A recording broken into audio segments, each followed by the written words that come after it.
મેયરમાં મનડું નથી લાગતું ગુજરાતી સિનેમાનો સુવર્ણકાળ ફરી પડદા પર. દોઢ દાયકા પછી પણ એ જ જાદુ, એ જ લાગણી. મેયરમાં મનડું નથી લાગતું ફરી સિનેમાઘરોમાં. મેયરમાં મનડું નથી લાગતું રતન અને રામની જોડીને દર્શાવતી એક હૃદયસ્પર્શી ગુજરાતી ફિલ્મ છે. આ ફિલ્મનું મુખ્ય આકર્ષણ તેના ગામડાની સંસ્કૃતિ અને જીવનશૈલીનું વાસ્તવિક અને સચોટ ચિત્રણ છે.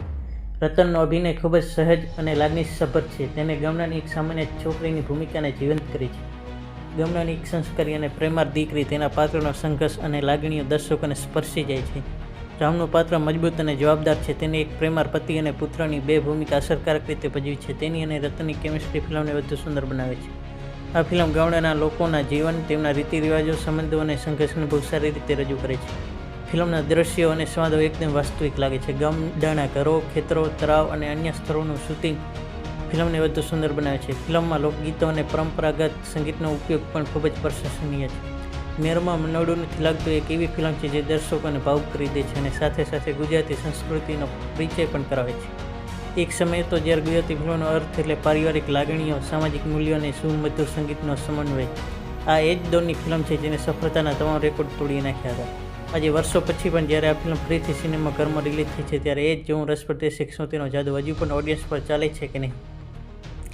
આ ફિલ્મ હિતેન કુમાર અને આનંદી ત્રિપાઠીની કારકિર્દીની સૌથી યાદગાર ફિલ્મોમાંની એક છે. દિગ્દર્શક જશોદ ગંગાણીએ એ વાર્તાને ખૂબ જ સંવેદનશીલતાથી પડદા પર ઉતારી છે. ગામડા અને શહેરના જીવન વચ્ચેનો તફાવત તેને ખૂબ જ સુંદર રીતે બતાવ્યો છે. આ ફિલ્મનું સૌથી મજબૂત પાસું તેનું સંગીત છે. અરવિંદ બારોટના સ્વરમાં ગવાયેલું ટાઇટલ સોંગ મેયરમાં મનડું નથી લાગતું આજે પણ ગુજરાતના ખૂણે ખૂણે ગવાય છે. આ ગીત ફિલ્મની ઓળખ બની ગયું છે. બીજા ગીતો પણ વાર્તાને અનુરૂપ કર્ણપ્રિય છે. જો તમે 90ના દાયકામાં આ ફિલ્મ જોઈ હોય તો તમારા માટે આ એક યાદગાર અનુભવ બની હશે. આજના સમયમાં જ્યારે સંબંધો તૂટી રહ્યા છે ત્યારે આ ફિલ્મ પરિવારના મહત્વ અને પ્રેમની તાકાતને ફરી યાદ કરાવે છે. કોઈપણ પ્રકારની અશ્લીલતા દેખાડ્યા વગર પણ એક શાનદાર ફિલ્મ કેવી રીતે બની શકે તેનું આ ઉત્તમ ઉદાહરણ છે. આજની યુવા પેઢીને પણ જાણવું જોઈએ કે ગુજરાતી સિનેમાનો એક જમાનો કેવો હતો અને ત્યારે કેવી ફિલ્મો બનતી હતી. મેયરમાં મનડું નથી લાગતું માત્ર એક ફિલ્મ નથી પરંતુ એક લાગણી છે. સમય બદલાયો છે, ટેકનોલોજી બદલાઈ છે, પણ પરિવારની વેદના અને પ્રેમની ભાષા આજે પણ એ જ છે. આ ફિલ્મનો ફરી રિલીઝ થવો એ ગુજરાતી સિનેમા માટે ગૌરવની વાત છે.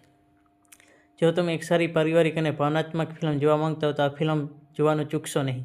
મૂળ મેયરમાં મનડું નથી લાગતું ફિલ્મ 2001માં